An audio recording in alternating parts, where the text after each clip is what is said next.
പ്രിയപ്പെട്ട സുഹൃത്തുക്കളെ, ഞങ്ങളിപ്പോൾ ഇറ്റലിയിലാണ്. ഇന്ന് നമ്മുടെ 11ാമത്തെ ദിവസമാണ്. അതായത് നാളെ കൂടെ ഉള്ളു ഇനി യാത്ര. അപ്പോൾ ഇന്ന് അസീസി ചർച്ചാണ് പ്രധാനമായിട്ട് കാണുന്നത്. പിന്നെ റോം ടൗണിൽ ഒരു ചുറ്റിക്കറക്കം, ഒരു സിറ്റി ടൂർ, അതാണ് ഇന്നത്തെ പരിപാടി. അപ്പോൾ അല്ലേ നമ്മുടെ യാത്രാ പരിപാടിയുടെ ഏതാണ്ട് അവസാനം അടുത്തിരിക്കുകയാണ്. നാളെ കൂടെ ഉള്ളൂ. അപ്പോൾ ഇന്ന് നമ്മൾ പോകുന്നത്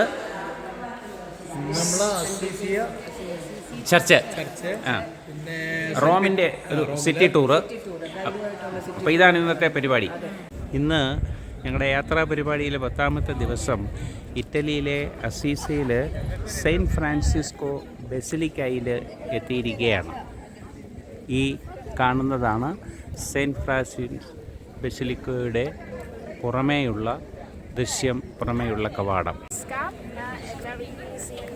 To remember mostly in this place, that is Assisi, town of St. Francis Assisi after his death. So a very special deal for all the Catholic Church, because St. Francis actually is one of the most important saints.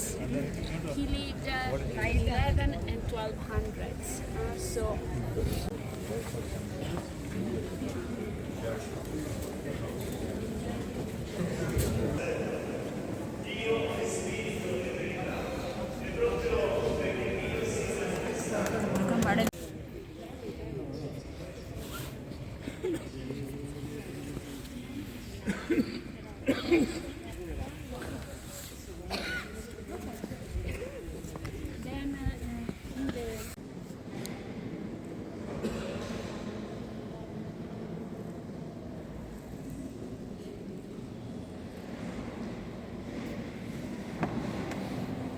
ഇറ്റലിയിലെ അസീസിയിലെ saint Francis ബസിലിക്കയുടെ മുകളിൽ നിന്ന് നോക്കുമ്പോൾ കാണുന്ന നഗര കാഴ്ചകളാണ്.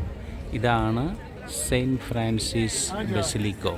നമ്മൾ പള്ളിക്കകത്ത് കയറി പുറത്തേക്കിറങ്ങുമ്പോൾ കാണുന്ന ഏതാണ്ട് 800 വർഷത്തിനടുത്ത് പഴക്കമുള്ള ചർച്ചാണ് ഇത്.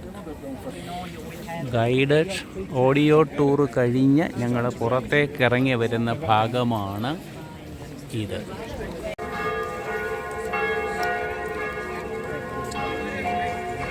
സെയിൻറ്റ് കാർലോ എന്ന 14 വയസ്സുള്ള ഒരു പയ്യൻ്റെ സ്മാരകം നിലനിർത്തിയിരിക്കുന്ന ചെറിയ പള്ളിയാണിത്. ഇതിനുള്ളിൽ പയ്യൻ്റെ ടോംബ് ഉണ്ട്. ഒലിവ് മരത്തേൽ കായ്കളങ്ങനെ കിടക്കുന്നു. ഇതാണ് ഒലിവ് മരം.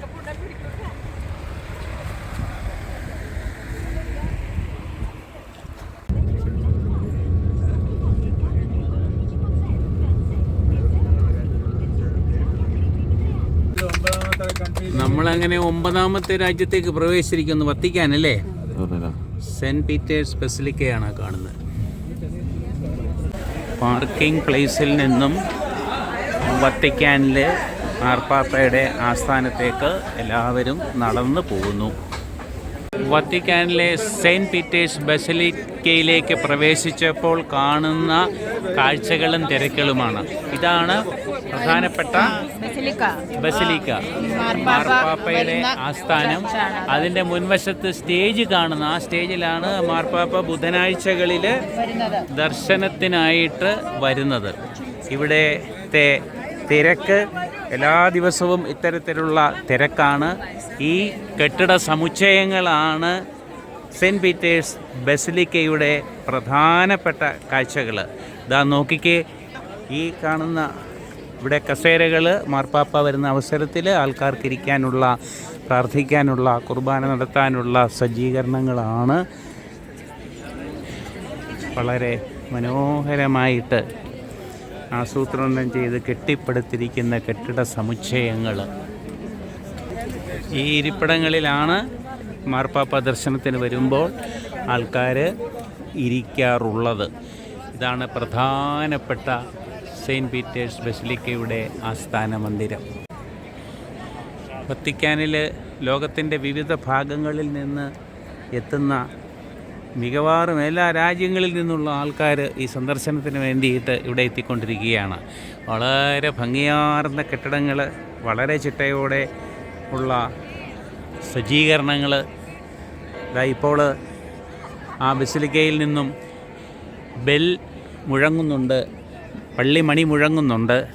ഞങ്ങളുടെ ഗ്രൂപ്പിൽപ്പെടുന്ന ആൾക്കാരെല്ലാം എത്ര രസകരമായിട്ടുള്ള ഒരു കാഴ്ചയാണിത്. അങ്ങ് ദൂരെ ഈ വഴികളൊക്കെ അങ്ങോട്ടങ്ങ് ആൾക്കാർ പോയിക്കൊണ്ടിരിക്കുകയാണ് ആ റോഡിലോട്ട്.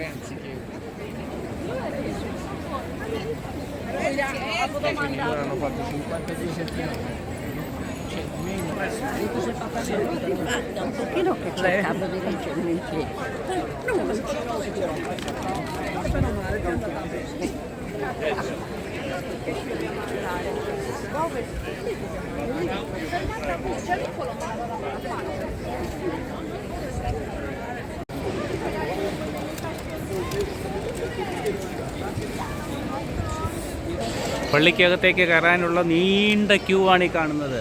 അതുകൊണ്ട് തന്നെ ഞങ്ങൾ ആ ക്യൂവിൽ ഉൾപ്പെടാനായിട്ട് ആരും തയ്യാറായിട്ടില്ല. കാരണം സമയപരിമിതി ഉള്ളതുകൊണ്ട് ഞങ്ങളിതിൻ്റെ ചുറ്റുപാടും നടന്ന് കാണുകയാണ്.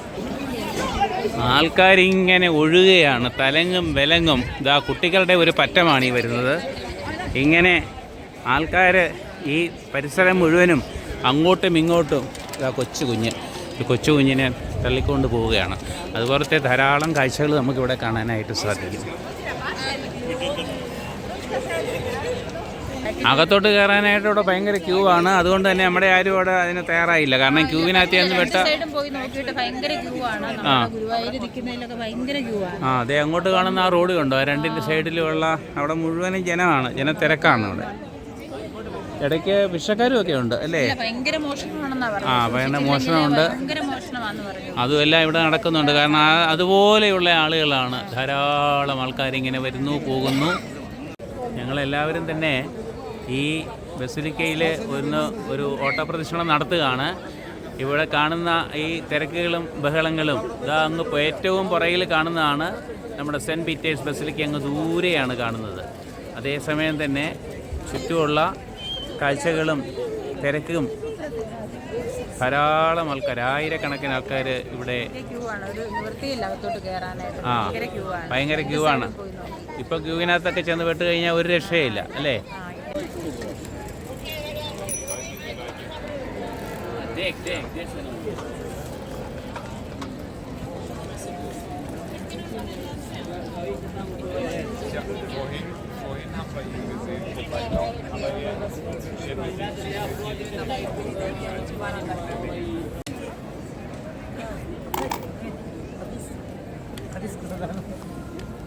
Fala o seguinte, eles estão presos.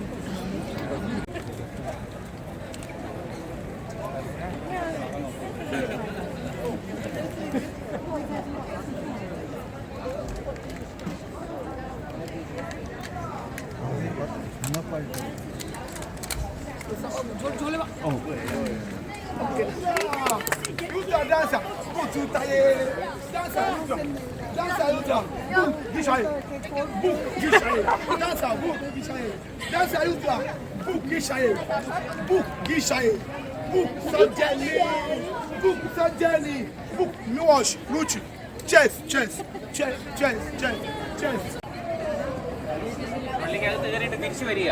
ഭയങ്കര ആളാ. ഏതായാലും സുഖമായിട്ടെല്ലാം കണ്ടിട്ട് പോകുന്നു. കണ്ട ഒരു പ്രതിമകളിലൊന്നാണ് ഒരു വഞ്ചിയിലല്ലേ, വഞ്ചിയിൽ കുറേ ആൾക്കാർ നിൽക്കുന്നതായിട്ടാണ് തോന്നുന്നത്. പക്ഷേ ഇതിനെക്കുറിച്ച് എന്തെങ്കിലും പറയാൻ പറ്റുമോ? എന്താണെന്ന് പിടിയില്ല. എന്തെങ്കിലും ബൈബിൾ സംബന്ധമായിട്ടോ ഇല്ല. അപ്പോൾ ഏതായാലും കുറേ ആൾക്കാർ ബാഗുമൊക്കെ പിടിച്ചുകൊണ്ട് നിൽക്കുന്ന ഒരു സീനാണ് കാണുന്നത്. അപ്പോൾ ഇതിൻ്റെ പിന്നിൽ എന്തെങ്കിലും ഒരു ചരിത്ര പശ്ചാത്തലം ഉണ്ടായിരിക്കാം.